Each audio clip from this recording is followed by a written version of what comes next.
국회 1호 국민동의청원인 오토바이 자동차 전용도로 진입 허용 청원을 두고 찬반 논란이 뜨겁습니다. 반대하는 쪽에선 오토바이는 사고율과 치사율이 높다는 이유를 드는데 정말 그런지 팩트체크를 해봤습니다. 딸 KT 부정취업 뇌물 혐의로 기소된 김성태 자유한국당 의원이 1심에서 무죄를 선고받았습니다.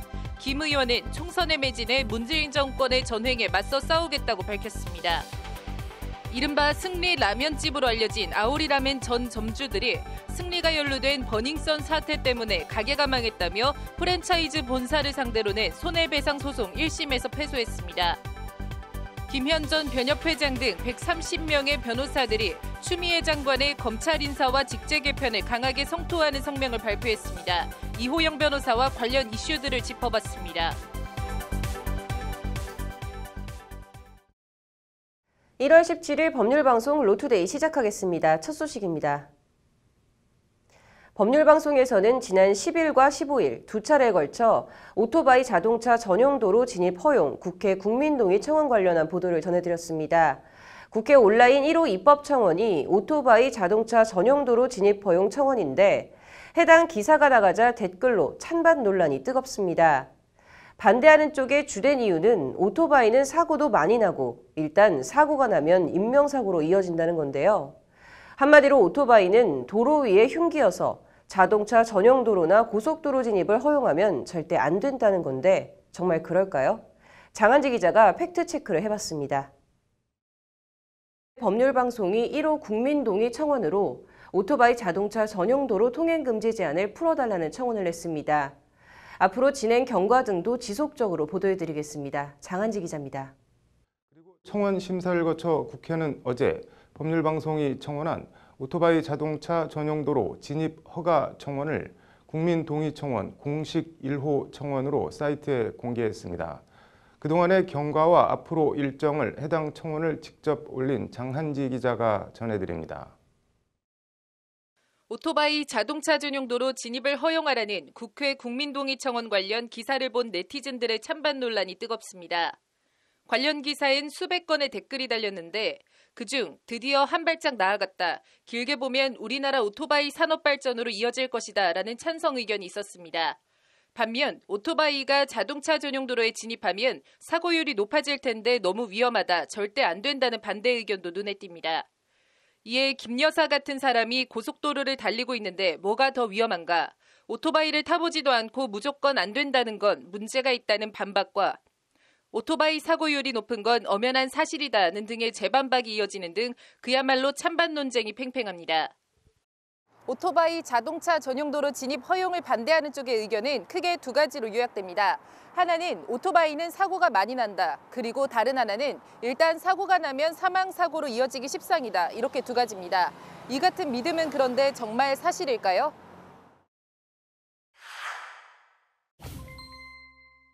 경찰청, 통계청 등을 통해 입수한 자동차 등록 대수와 교통사고 등과 관련된 통계 자료입니다. 가장 최근 자료인 2018년 기준 통계입니다.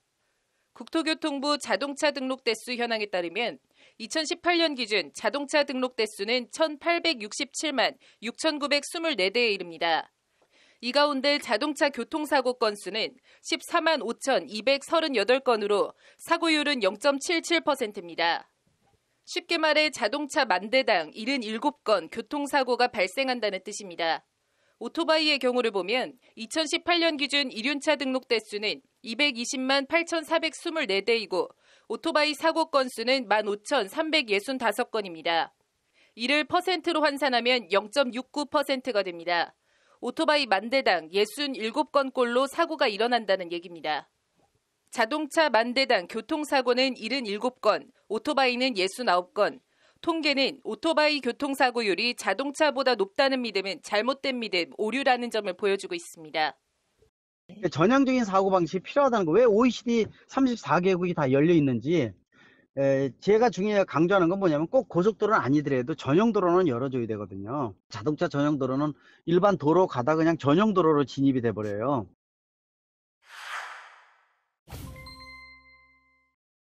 오토바이에 대한 또 다른 광범위한 믿음 가운데 하나는 오토바이는 일단 사고가 나면 사망사고로 이어지기 쉽다, 치사율이 높다는 믿음입니다. 2018년 말 기준 경찰청 차종별 교통사고 현황 통계입니다.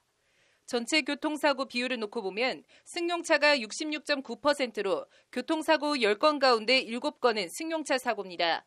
그 뒤를 이어 화물차가 12.7%, 오토바이가 7.1%, 나머지는 승합차나 특수차 등 기타입니다. 이를 다시 사망사고 비율만 놓고 보면 승용차 48.6%, 화물차 23%, 이륜차 12.4%, 나머지 승합차, 특수차 등 기타입니다. 전체 교통사고의 66.9%를 차지하는 승용차는 사망사고 비율이 48.6%로 준 반면 교통사고 비율 7.1%를 차지하는 오토바이는 사망사고 비율이 12.4%로 더 높아집니다. 오토바이 교통사고가 승용차에 비해 치사율이 높다는 믿음 자체는 통계적으로 사실입니다. 보호 범위가 몸뿐이 없기 때문에 치사량이 높을 수밖에 없거든요. 그래서 선진국에서는 더 배려하고 고민을 많이 하는 거예요. 결국은 사람이 만든 문명의 이기라고 만들었는데 쓰는 거는 사람의 씀씀이잖아요. 만들어 놓고 이륜차가 문제다라고 얘기하는 것은 결국 사람이 쓰는 건데 사람의 제도가 문제인 거지 이륜차 자체의 문제는 아니죠. 하지만 자동차 전용 도로 등 진입과 관련해 이 통계는 달리 볼 측면이 있습니다. 바로 화물차 사망사고 비율입니다. 전체 교통사고에서 12.7%를 차지하는 화물차 교통사고 비율은 사망사고의 경우엔 23%를 차지하며 비율이 2배 가까이 높아집니다. 교통사고를 낸 화물차 운전자가 사망한 것이 아니라 승용차 등 상대차 탑승자들을 사망케 해서 사고 자체에 비해 치사율이 2배 가까이 높아진 것으로 봐야 합니다. 거꾸로 오토바이 사고의 경우엔 승용차 등 상대차 운전자들을 사망케 할 가능성은 상대적으로 낮습니다. 이 같은 사실과 논리를 따라가면 도로 위의 흉기는 오토바이가 아니라는 결론에 이르게 됩니다. 오토바이 자동차 전용도로 진입 허용을 주장하는 쪽에서 사고에 따른 위험은 오토바이 운전자의 부담으로 하고 진입을 허용하는 게 이동권 등 헌법상 권리에 부합하다고 주장하는 배경이자 근거이기도 합니다. 우리나라 헌법은 기본적으로 우리 국민들한테 행복 추구권하고 평등권, 거주 이전의 자유 등등 국민 기본권을 인정해주고 있는데 이륜차 운전자들을 다른 자동차 운전자들과는 달리 취급하고 있거든요. 우리나라 법률은 아무런 그 실증적인 어떤 자료도 없고 법률적으로도 봤을 때도 이론상 근거 없이 차별을 하고 있단 말이죠. 제가 볼 때는 명백히 위헌이에요. 이런 취지와 이유들로 현재 OECD 회원국 가운데 한국을 제외한 모든 국가가 예외 없이 일정 배기량 이상 오토바이의 고속도로 진입과 주행을 허용하고 있습니다. 법률방송 장한지입니다. 딸 KT 부정채용 의혹과 관련 뇌물수수 혐의로 기소된 김성태 자유한국당 의원에 대해 1심 법원이 무죄를 선고했습니다. 재판부는 카드 결제 기록 등을 토대로 증거를 토대로 보면 이석채 전 회장이 김성태 의원의 딸 채용을 지시했다는 서유열 전 KT 사장의 진술은 믿기 어렵다며 이같이 판결했습니다. 법정을 가득 메우고 있던 김 의원 지지자들은 재판장이 무죄를 선고하자 오케이 등 환호성을 지르며 박수를 쳤고 김 의원은 같은 당 장제원 의원을 안고 감격스러워했습니다. 선고 직후 김 의원은 취재진에 이런 정치 공작 수사는 중단되어야 한다며 총선에 매진해서 문재인 정권의 독단과 전횡에 강력하게 맞서겠다고 말했습니다. 직접 들어보시겠습니다. 지난 13개월 동안 수사와 재판을 통해서 그 아픈 시간을 함께해 주신 대한민국 국민들과 특히 강서 지역 주민 여러분들께 깊은 감사를 드립니다. 이 사건은 드루킹 특검 정치 보복에서 비롯된 김성태 죽이기입니다. 측근 인사의 지역구 무혈 입성을 위한 정치 공작의 일환으로 이 사건은 분명히 시작되었습니다. 그동안 흔들림 없이 재판 과정을 통해서 실체적 진실을 하나하나 밝혀나가면서 이 사건의 실체가 드러났습니다.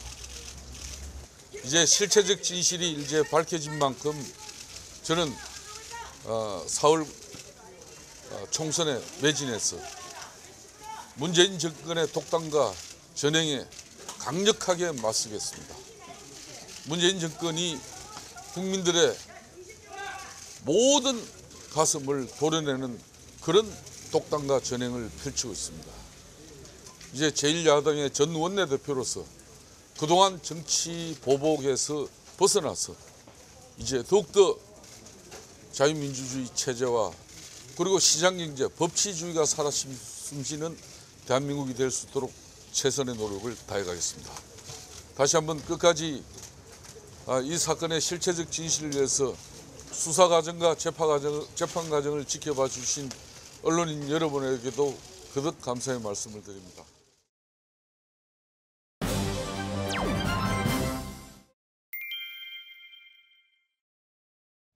네, 계속되는 추미애 법무부 장관의 단호한 검찰 인사를 두고 이번엔 변호사들이 최악의 선례라며 반기를 들고 나섰습니다. 이효은 변호사의 뉴스화법에서 자세히 들여다보도록 하겠습니다. 이 변호사님 어서 오십시오. 네, 안녕하세요. 네, 오늘 변호사 130여 명이 성명을 발표했다고 하는데 일단 어떤 내용인지 한번 볼까요? 변호사 130여 명이 모여서 대한민국 법치주의 후퇴를 우려하는 변호사 이렇게 해서 이제 권력은 법치 유린 행위를 중단하라라는 제목의 성명서를 발표를 한 거예요. 이 성명서에 이제 이름을 올린 변호사님들을 보면 뭐 함정호, 천기흥, 그다음에 신영무, 하창우, 김현전 대한변호사협회 협회장 님들도 있고 문효남, 이명재, 조희진 전 검사장 등 이제 검찰 출신들도 이름을 올렸는데요. 참담한 심정을 금할 길이 없다. 검찰 간부들이 대부분 교체된 것은 수사 방해 의도로밖에 볼 수는 없다라고 이렇게 지적을 한 것입니다. 네. 이제 검찰 고위 간부 인사도 인사인데 이번 직제 개편과 관련해서도 지금 비판을 성명서에서 했다고 하죠. 네, 이게 지금 최근에 법무부가 추진 중인 그 직제 개편안을 조금 보면 검찰의 직접 수사 부서 13곳을 이제 형사 공판부 등으로 바꾸는 이제 개편안인데요. 네. 이제 오늘 이 성명서에서 변호사들이 밝힌 바는 뭐냐면 지금 반부패 수사부 2곳은 조국 전 장관 가족 비리, 그다음에 삼성물산 그 제일모직 인수합병 의혹을 수사해 왔고, 그다음에 또 공공수사부 같은 경우는 청와대 선거 개입 의혹을 수사 중이고, 그리고 조세범죄조사부 같은 경우는 이제 조 전 장관 측의 뭐 사모펀드 관련 그런 비리를 조사하고 있는데 이렇게 굵직굵직한 사건들을 조사하고 있는 수사 부서를 없애는 이러한 직제 개편안은 수사에 중대한 차질을 주려고 하는 것이다 라고 이제 반발을 하고 있는 것입니다. 네. 좀 이쯤에서 눈에 띄는 거는 이제 추 장관 본인은 좀 굉장히 균형 잡힌 인사라고 밝히지 않았습니까? 이게 이제 약간 시간을 돌이켜서 그 윤석열 총장이 처음 이제 검찰총장이 됐을 때 단행한 인사에서 나왔던 말이 뭐냐면 이건 지나치게 특수통 검사들만 우대한 것이 아니냐. 형사부나 뭐 공안부나 이러한 쪽의 검사들은 설 자리가 없는 것이다. 이건 너무 치우친 인사라는 비판이 있었는데 그것에 대한 어떤 좀 그러한 어떤 비판에 비해서 이번에는 이제 뭐 형사나 공판 분야 검사들이 요직에 배치가 된 것이기 때문에 기존의 어떤 그런 특수통 위주의 그런 치우친 인사를 이번에는 오히려 극복한 것이다 라고 지금 이제 추 장관 쪽은 이야기를 하는 것 같아요. 네. 검찰에 대한 이 물갈이 인사부터 좀 이번 변호사들의 성명까지 좀 변호사님께서 이번 사태에 대해서 어떻게 생각하시는지. 이제 청와대에서는 이렇게 이야기하는 거예요. 이제 대통령의 인사 권한의 정당한 행사다. 그러니까 수사는 검사가 하는 것이고 그러한 수사에 사실 청와대가 개입을 할 수는 없으니 청와대는 인사를 하는 것이다라고 이야기했고 이제 이게 검찰청법 34조에 이제 검사의 그 임명과 보직에 관한 것은 대통령이 법무부 장관의 제청을 받아서 한다라고 되어 있으니 뭐 법적으로 틀린 말은 아니거든요. 대통령이 검사의 인사를 할 수는 있는데 그런데 뭐 지금 다들 아시겠지만 이렇게 청와대의 주요 관계자들이 수사 대상이 되어 있는 상황에서 이런 좀 인사를 그 핵심 수사 인력들 그다음에 수사를 지휘한 그 총장의 참모들을 거의 전원 교체하는 것은 뭐 좀 그렇게 썩 바람직한 선례인 것 같지는 않다. 이렇게 좀 말씀드릴 수 있을 것 같습니다. 네. 이게 좀 나쁜 선례로 남지 않으려면 현재 진행 중인 수사들이 좀 철저히 조사가 돼서 좀 명명백백하게 밝혀질 수밖에 없을 것 같네요. 오늘 잘 들었습니다. 다음 소식입니다. 이른바 화성 고양이 연쇄 살해 사건을 저지른 50대 남성에 대해 검찰이 벌금형 약식 기소를 했지만 법원이 직권으로 정식 재판에 회부해 징역 4개월을 선고하고 법정 구속했습니다. 판결로 보는 세상입니다. 지난해 6월 25일 새벽 경기도 화성시 주택가에서 벌어진 일입니다. 51살 A씨는 동네 주민이 기르던 고양이가 까매서 그런 이름을 지어줬는지 시컴스라 불리던 고양이를 여러 차례 벽과 바닥에 내리쳐 죽게 만들었습니다. 귀여워서 쓰다듬었는데 고양이가 경고의 의미로 이빨을 드러내며 공기를 내뿜는 이른바 하악질을 하며 자신을 물었다는 이유로 화가 나 홧김에 그랬다고 합니다. 더 엽기적인 건 시컴스를 죽인 다음 날 고양이를 분양받아 와서는 분양받아온 고양이마저 주먹으로 머리를 수차례 때려 또 고양이를 죽였습니다. 이번엔 분양받아온 고양이가 먹이를 먹지 않고 반항한다는 게 고양이를 주먹으로 때려 죽인 이유였다고 합니다. 사건을 접수한 검찰은 지난해 7월 A씨를 벌금 500만 원의 약식 기소했습니다. 이에 같은 달 동물자유연대 등 동물권 보호단체가 수원지검 앞에서 고양이 연쇄 살해 사건 약식 기소 검찰을 규탄하는 기자회견을 여는 등 강하게 반발하며 논란이 됐습니다. 급기야 해당 사건이 공중파 프로그램에서 방송되는 등 파문이 커졌고 법원은 사안이 중하다고 판단해 A씨를 정식 재판에 회부했습니다. A씨는 재판에서 순간적으로 화가 나 저지른 실수라고 주장했습니다. 그러나 1심 재판부인 수원지법 형사 11단독 최승 판사는 오늘 동물보호법 위반과 재물손괴 혐의로 기소된 A씨에게 징역 4개월의 실형을 선고하고 법정 구속했습니다. 재판부는 피고인은 연달아 2마리의 고양이를 잔혹한 방법으로 죽게 했다. 생명 존중의 태도를 찾아볼 수 없다고 A씨를 질타하며 이같이 선고했습니다. 앞서 지난해 11월 서울 서부지법은 길거리에서 고양이를 학대해 죽게 한 혐의로 기소된 30대에게 징역 6개월을 선고하고 법정 구속하는 등 최근 들어 동물을 무참히 학대해 죽게 하는 사건 피고인에 대한 법원의 실형 선고가 이어지고 있습니다. 홧김에 그랬다. 불천노. 공자가 말하기를 노여움을 옮기지 말라고 했습니다. 화풀이, 분풀이를 하면 순간적으로 어떨지는 몰라도 결국에 그 화는 자신에게 돌아오는 게 사필귀정의 도리인 것 같습니다. 판결로 보는 세상이었습니다. 오늘 준비한 소식은 여기까지입니다. 시청해주신 여러분 고맙습니다.